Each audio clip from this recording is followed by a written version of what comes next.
Hello बच्चों, good morning. How are you all. आज हम देखेंगे सीरीज कनेक्शन और पैरेलल कनेक्शन। तो लास्ट क्लास में देखा ही था हम लोगों ने। पैरेलल कनेक्शन के एडवांटेज क्या होते हैं सीरीज कनेक्शन के कंपैरिजन में। ठीक है, you write down advantage of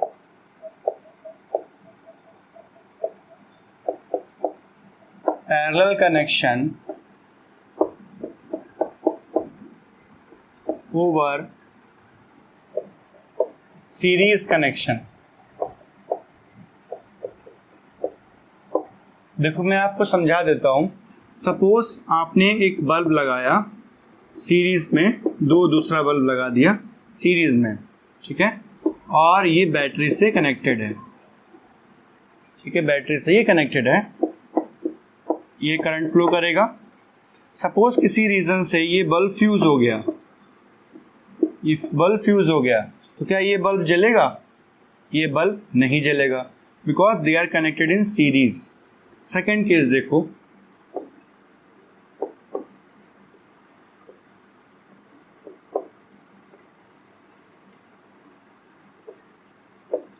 suppose आपने दोनों बल्ब को पैरेलल कनेक्शन में लगा दिया, तो यहां से करंट बनेगा। ठीक है, तो किसी रीजन से ये बल्ब मान लो फ्यूज हो गया, तो ये बल्ब जलेगा? देखते हैं। करंट यहां से गया, यहाँ पे इसको टू पाथ मिले, एक तो ये इस पाथ में जाएगा या तो इस पाथ में जाएगा। ये तो फ्यूज हो गया, तो ये करंट यहाँ नहीं जाएगा, तो करंट सारा कहाँ ट्रेवल कर जाएगा? इस पाथ में, और ये वापस चला जाएगा। तो कोई पाथ में ब्रेक हुआ नहीं, तो ये बल्ब ग्लो करता रहेगा। ठीक है, आपके घरों में भी इसी तरीके से कनेक्शंस होते हैं। सपोज आपके घर में 4 to 5 बल्ब्स लगे हुए हैं डिफरेंट रूम में, और एक बल्ब का अगर फ्यूज हो जाता है किसी रूम में, तो क्या सारे रूम की लाइट ऑफ हो जाती है? नहीं, ऐसा तो नहीं होता है ना। तो सिर्फ एक बल्ब फ्यूज होने से सारे रूम की लाइट ऑफ नहीं हो रही। इसका मतलब ये हुआ कि वो सीरीज कनेक्शन नहीं है। हमारे घरों में कैसा कनेक्शन होता है? Parallel connection. तो इट इज मोर रिलायबल। तो आप क्या लिखोगे? It is more reliable. ठीक है। सेकेंड क्या है? If one of the bulb gets fuse then other is not affected. If one bulb gets fuse other is not affected. इसको मैं इरेज कर देता हूं। ये डायग्राम आप बना लेना दोनों।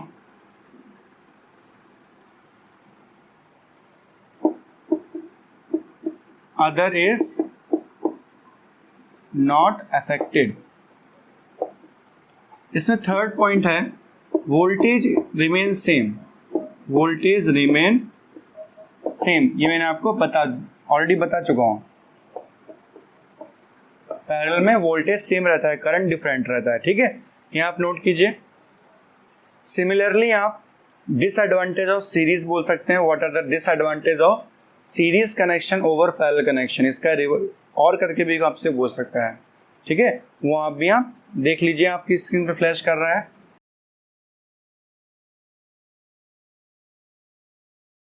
बच्चों, एक बहुत इंपॉर्टेंट प्रॉपर्टी है, ये कह सकते हो कंसेप्ट है, कि जो सीरीज पैरेलल कनेक्शन होते हैं उसमें करंट और वोल्टेज की वैल्यू किसमें सेम रहती है, किसमें डिफरेंट रहती है। आप थोड़ा देख लीजिए। अगर हम सीरीज कनेक्शन की बात करें और पैरेलल कनेक्शन की बात करें, तो इसमें जैसे फॉर एग्जांपल ये सीरीज कनेक्शन हो गया। ठीक है, ये R, ठीक है, R1 R2। ठीक है, तो हमने इसको बैटरी से कनेक्ट कर दिया। बैटरी हो गई, यहाँ से करंट बनेगा, करंट यहाँ ट्रैवल करेगा। करंट यहाँ ट्रैवल किया तो इसमें करंट कितना गया? I। वही करंट आगे जाएगा, इसमें करंट कितना गया? I। तो ये यहाँ पे वापस आ गया। तो सीरीज में क्या सेम रहता है? I is same, V is different. मतलब इसमें वोल्टेज कुछ और होगा, इसमें वोल्टेज कुछ और होगा, डिफरेंट होगा। करंट दोनों में सेम रहेगा। दूसरा केस, सपोज ये पैरेलल कनेक्शन हो गया,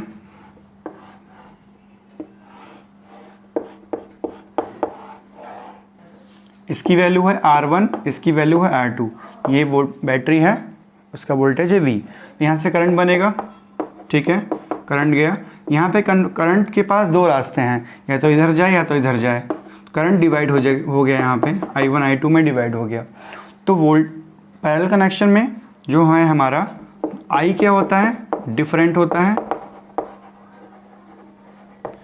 वोल्टेज दोनों में सेम रहेगा। जहाँ इस जगह पे जितना वोल्टेज होगा वो होगा V, इस जगह पे कितना वोल्टेज होगा वो होगा V। वोल्टेज दोनों में सेम रहता है, V जो है वो सेम है, वोल्टेज जो होगा हमारा वो सेम रहेगा दोनों में। करंट डिफरेंट होता है, ये कंसेप्ट आप नोट कीजिए। Okay students, now our next topic is heating effect of electric current. ये बहुत इंपॉर्टेंट टॉपिक है, इसको हम जूल्स लॉ ऑफ हीटिंग भी बोलते हैं। आप हेडिंग नोट कीजिए, heating effect of electric current.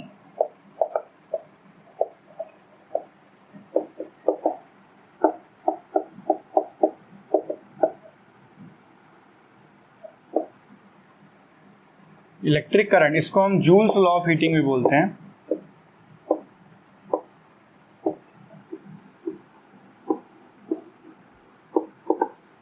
इसको थोड़ा समझ लेते हैं। देखो, काफ़ी आपने देखा होगा, सपोज एक वायर है, उसमें जब काफ़ी टाइम के लिए करंट फ्लो करता है, वायर आपके पास है कोई, उसका रेजिस्टेंस भी होगा, ठीक है। जब उसमें करंट फ्लो करता है कुछ टाइम के लिए, हाफ आवर, 1 आवर, 2 आवर, तो वो कुछ देर के पास हॉट हो जाता है, गर्म हो जाता है वायर। इसी को हम बोलते हैं heating effect of electric current. आपका फ़ोन भी हीट होता है, आपका मोबाइल का चार्जर भी हीट होता है, मोटर वगैरह होती है वो भी हीट हो जाती है, ठीक है। तो ये सब चीज़ें heating effect of electric current के वजह से हीट हो रहा है बेसिकली, वो उसी को हम बोलते हैं heating effect of electric current, या फिर जूल्स लॉ ऑफ हीटिंग। ये साइंटिस्ट है जूल्स, उन्हीं के नाम पे ये पड़ा हुआ है, ठीक है। इसको थोड़ा सा लिख लेते हैं। इसमें आप स्टेटमेंट लिखेंगे, the heat produced in a conductor directly proportional to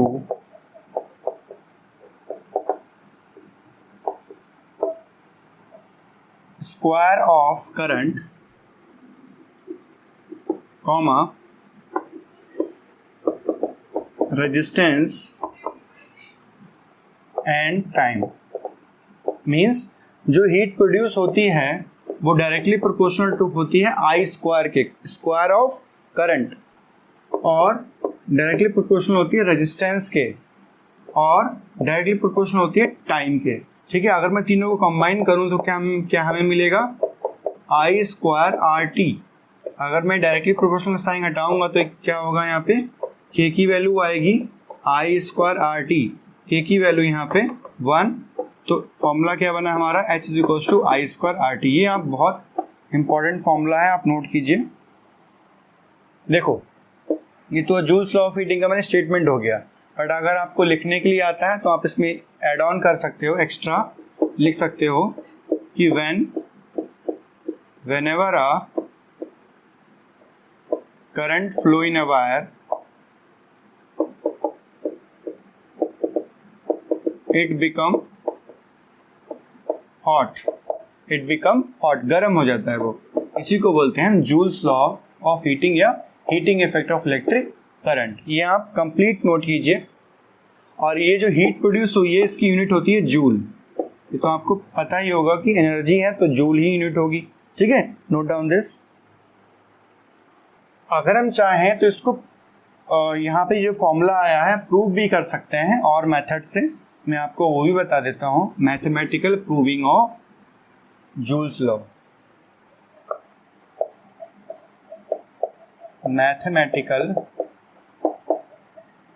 proving of Joule's law of heating, ठीक है। That is H is equals to I square R T. ये कहाँ से आया मैं आपको प्रूव करके बताऊंगा। देखिए इसको, वी नो, देखो बेसिकली आपको फॉर्मूला पता है, V इज इक्वल्स टू क्या होता है, W upon Q, potential is equals to work upon charge. तो यहाँ से W इज इक्वल्स टू क्या आ जाएगा, V इंटू Q। इसमें कोई डाउट नहीं होना चाहिए, देखो V इज इक्वल टू क्या होता है, IR ओम्स लॉ से, ठीक है, क्लियर। और जो वर्क डन होता है ना, दिस इज बेसिकली व्हाट, जो वर्क डन हो रहा है, बैटरी कर रही है, वो हीट एनर्जी में कन्वर्ट होता है, तो इसको हम लिखेंगे हीट, ठीक है, ये क्या हो जाएगा हमारा heat. Now I is equal to क्या होता है, Q अपॉन T, यस और नो, तो यहां से Q इज इक्वल टू क्या आ जाएगा, I इंटू टी। आप यहाँ पे वैल्यू पुट करेंगे, क्या हो जाएगी वैल्यू, I इंटू टी, तो ये क्या हो गया, I square R T। Easy proving थी कि नहीं, clear, no doubt. Now after this we will do the numerical and its application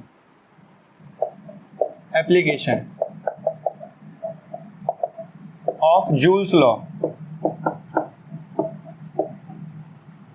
number 1, electric iron, जो हमारी आयरन होती है, प्रेस होती है, उसमें जब करंट फ्लो करता है तो क्या होता है, प्रेस गर्म हो जाती है। तो किसकी वजह से प्रेस गर्म हो रही है, करंट उसमें जा रहा है, ठीक है, तो दैट इज द एप्लीकेशन। दूसरा एप्लीकेशन क्या हुआ, इलेक्ट्रिक कैटल, जो कैटल होती है ना इलेक्ट्रिक वाली, उसमें भी तो जब करंट फ्लो करेगा तभी तो, जब वो हीट होगी तभी तो उसमें वाटर वगैरह बॉयल होता है, मैगी वगैरह आप लोग बनाते हो कैटल में, चाय वगैरह बनाते हो, ठीक है। और है टोस्टर, इलेक्ट्रिक टोस्टर, और भी हैं जैसे कि पानी गर्म करने वाली रॉड जो होती है, इमल्सन रॉड इसको बोलते हैं, ठीक है, क्लियर, इजी है ये, नोट करो इसे। जूल्स लॉ जो है आपका, जो बल्ब होता है, इलेक्ट्रिक बल्ब, लाइट प्रोड्यूस करने के लिए भी यूज होता है, ठीक है, ये भी बहुत इंपॉर्टेंट यूज है।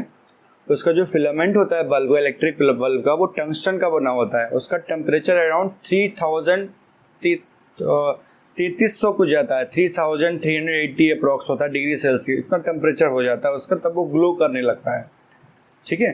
तो वो भी चीज़ें आप लोग पढ़नी पड़ेंगी। आपकी स्क्रीन पे देखिए फ्लैश कर रहा है, इसको देखिए,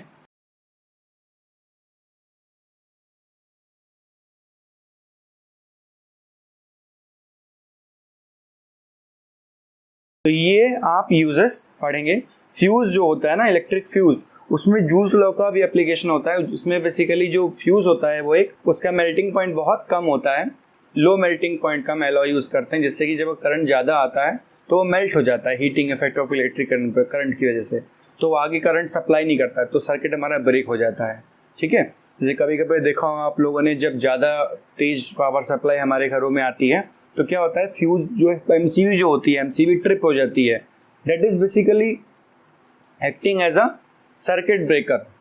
तो अभी तो एमसीबी आने लगी है, पहले ज़माने में फ्यूज़ आते थे, ठीक है, बड़े बड़े होते थे फ्यूज़, देखिए आपकी स्क्रीन पे फ्लैश कर रहा है, इस तरीके से फ्यूज़ होते थे, तो वो उसमें जो वायर लगता था वो लो मेल्टिंग पॉइंट का लगता था, ठीक है। यहाँ अपनी कॉपी पे नोट करना, फिर से मैं स्क्रीन फ्लैश कर रहा हूँ, यूजर्स अपनी कॉपी पे नोट करेंगे।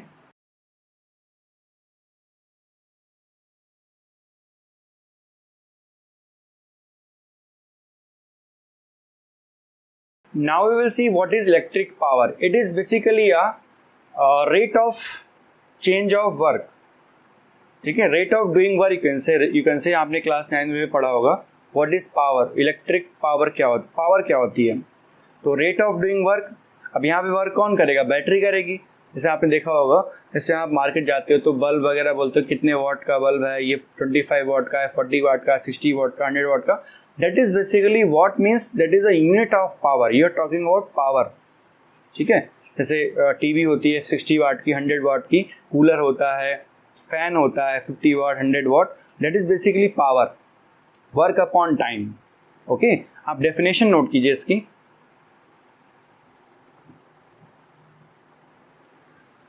थोड़ा सा देख लो पावर के बारे में, फॉर्मूला वगैरह क्या होता है।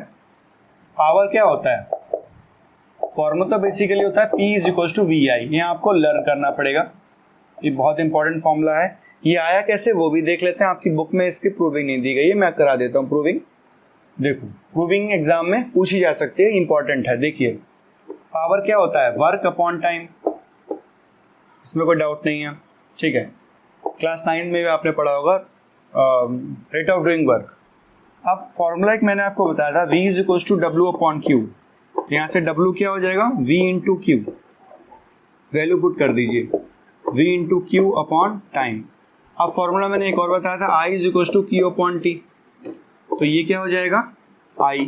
तो क्या फॉर्मूला बन गया, P is equal to VI।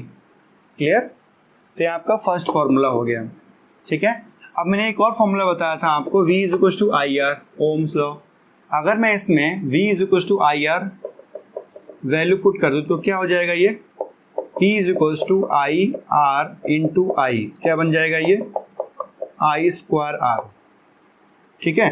अब मैं यहाँ पे I is equal to V upon R अगर वैल्यू पुट कर दूँ यहाँ से, तो ये क्या बन जाएगा, P is equal to V into V upon R, ये क्या बन जाएगा V स्क्वायर अपॉन R। तो आपके पास पावर के कितने फॉर्मूले बन गए, तीन फॉर्मूले बन गए। और तीनों फॉर्मूले बहुत इंपॉर्टेंट है, ये सिर्फ मैंने ऐसे लिख नहीं दिए हैं, ये बहुत इंपॉर्टेंट है। पेपर में पिछली बार क्वेश्चन आया था कि right the expression of power in terms of voltage and resistance, तो आपको ये लिखना पड़ेगा, voltage and resistance.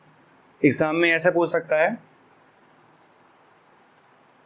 Right the formula of power in terms of current and resistance. इसका एमसीक्यू भी बन सकता है, which of the following is the not the formula of power. तीनों फॉर्मूले दे दिए सही और एक गलत वाला दे दिया, जैसे P is equal to V upon I ऐसे कर दिया, एक रॉन्ग हो जाएगा। तो तीनों फॉर्मूले मैंने प्रूविंग बताई, इसको ध्यान से देखिए, इसको नोट कीजिए कॉपी पे। यूनिट ऑफ पावर क्या होती है, यूनिट ऑफ पावर ये होती है तुम्हारी वॉट, ठीक है, वॉट। और किलो वॉट भी बोलते हैं इसको, किलो वॉट मीन्स यहाँ पे अगर 1000 वॉट है तो इसको बोलेंगे 1 किलो वॉट। ऐसा नहीं कि 1 किलो वॉट की मोटर है या फिर 1 किलो वॉट का जनरेटर 1 kV जिसको बोलते हैं, that is basically 1 kilo watt. अब यहाँ पे क्वेश्चन एक बनता है आपका, व्हाट इज 1 वॉट, जैसे 1 ओम था ना वैसे ही, ठीक है। देखो समझ लो इसको, जैसे फॉर एग्जांपल एक वायर है और इसको मैंने 1 वोल्ट बैटरी से कनेक्ट कर दिया, इसमें 1 एम्पियर करंट जा रहा है, 1 एम्पियर। तो क्या हो जाएगा इसका formula, it is defined as the power consumed when unit current flows through a 1 volt potential difference, ठीक है। दोनों चीज 1 होगी, P is equal to VI formula है ना, जब दोनों चीज 1 होगी तभी तो 1 आएगी पावर। इजी, नोट कीजिए इसको। Now comes the very important part, energy. Energy क्या होता है वो भी देख लेते हैं। जो मैंने फॉर्मूले आपको सारे बता रहा हूँ ना, ये P is equal to VI, ये सारे आप अपनी कॉपी पे नोट करते रहिएगा, इन पे न्यूमेरिकल्स भी आते हैं, ठीक है। न्यूमेरिकल का मैं एक कंप्लीट वीडियो बनाऊंगा, ठीक है, वो उसमें सारे न्यूमेरिकल्स में डिस्कस करूँगा, हर टाइप के न्यूमेरिकल्स डिस्कस करूँगा, ठीक है। तो ये आप सारे फॉर्मूले नोट करते जाइएगा। अगर आप चाहो तो अपनी तुम्हारी NCERT बुक में भी क्वेश्चंस दिए गए हैं, वहाँ से आप प्रैक्टिस कर सकते हो, ठीक है। और कोई प्रॉब्लम है तो आप मुझसे पूछना, ठीक है। एनर्जी क्या होती है, एनर्जी आपको क्लास 9 में पढ़ा होगा, capacity to do work,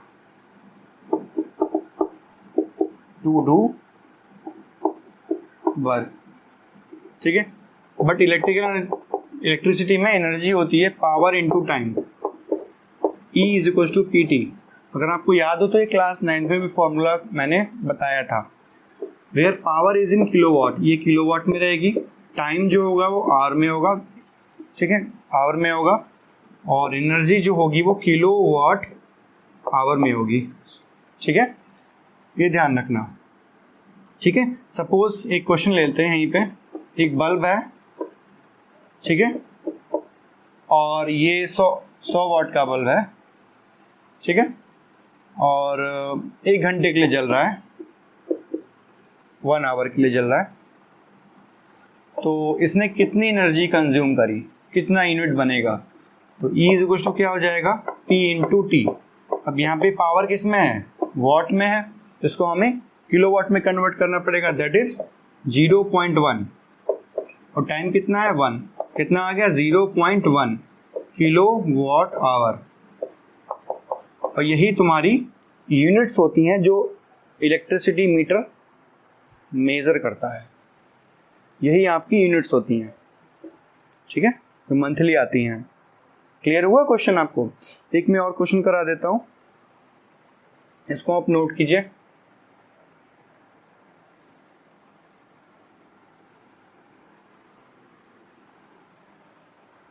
suppose आपके घर में एक फ्रिज है, फॉर एग्जांपल 1500 वाट का, और टीवी है 100 वाट की, 5 बल्ब हैं 100 वाट के, 100 वाट के, ठीक है, और 7 डेज के लिए चल रहे हैं, और दिन में 8 घंटे चलते हैं, 8 आवर्स, एक दिन में 8 घंटे चलते हैं। तो 7 दिनों में कितना एनर्जी बनेगी, कितना एनर्जी बनेगी, ठीक है, मतलब कितने यूनिट बनेंगे हमें कैलकुलेट करना है। तो टोटल पावर क्या हो जाएगी,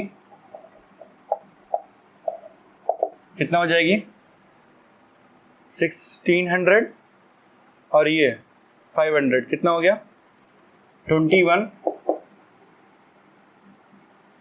ठीक है, क्लियर। तो ये किलोवाट में कितना होगा, कितना हो गया ये 2.1 किलोवाट, ठीक है, ये पॉइंट लगा है। तो टाइम कितना हो जाएगा, time 7 days 8 hour, 7 days into 8, 8 घंटे चल रहे हैं, तो कितना हो गया 56 आवर, ठीक है। तो एनर्जी इज इक्वल टू क्या होता है, P इंटू टी। आवर क्या है 2.1, टाइम कितना है 56, आप मल्टीप्लाई करो इसको, कितना आएगा ये 117.6 किलो वाट आवर। ये कमर्शियल यूनिट ऑफ एनर्जी भी होती है, ठीक है, इसको ध्यान रखना, commercial unit of energy.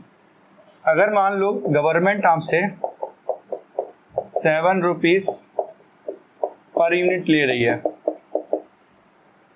7 rupees per unit, तो इतनी एनर्जी का कितना बिल बनेगा? तो बिल क्या आ जाएगा 117.6 मल्टीप्लाई बाय 7, कितना आंसर आएगा 823.2 रुपीज़, कितना बिल बनेगा। क्लियर हुआ ये क्वेश्चन? ऐसे क्वेश्चन आपके एनसीईआरटी में भी दिए गए हैं, उनको ट्राई करना, ठीक है। इसी के साथ आपका ये चैप्टर तो फिनिश हो गया है, बट न्यूमेरिकल प्रॉब्लम्स आपको ट्राई करनी पड़ेंगी, और मैं भी टाइम टू टाइम आपका लिए वीडियो बना के उसको आपकी प्रॉब्लम सॉल्व करता रहूँगा, ठीक है। Till then bye bye.